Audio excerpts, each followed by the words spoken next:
ثم قال، پھر ارشاد فرمایا، وَأَهْلُ بیتی، اور میرے اہل بیت، اذکرکم اللہ فی اہل بیتی، اذکرکم اللہ فی اہل بیتی، اذکرکم اللہ فی اہل بیتی، 3 مرتبہ فرمایا، میں تمہیں اپنے اہل بیت کے بارے میں اللہ سے ڈراتا ہوں، تذکیر کرتا ہوں، نصیحت کرتا ہوں کہ میرے اہل بیت کے معاملے میں کوتاہی نہ کرنا۔ 1 بار نہیں کہا، 2 بار نہیں کہا، 3 بار فرمایا۔ نگاہ نبوت کچھ دیکھ رہی تھی کہ لوگ کربلا کے اندر شہزادگان رسول کو شہید کرنے کے درپے ہوں گے، اور اہل بیت نبوت کی عظمتیں لوگوں کو ہضم نہیں ہو پائیں گی، تو حضور نے 1 بار نہیں، 2 بار نہیں، 3 بار فرمایا کہ میرے اہل بیت کے معاملے کے اندر ان کی حساسیت اتنی ہے کہ کوتاہی کا ارتکاب نہ کرنا۔ اہل بیت نبوت کا معاملہ بہت حساس ہے، بہت ہی حساس ہے۔ یزید پلیت نے اہل بیت کے ساتھ ٹکر لے کے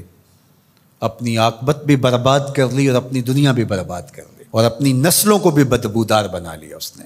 یزید کا نام بدی کا استعارہ بن گیا، دشنام سے بھی بدتر، گالی سے بھی بدتر یزید کا نام ہے۔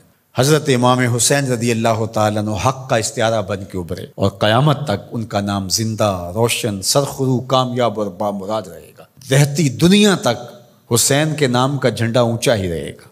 اہل بیت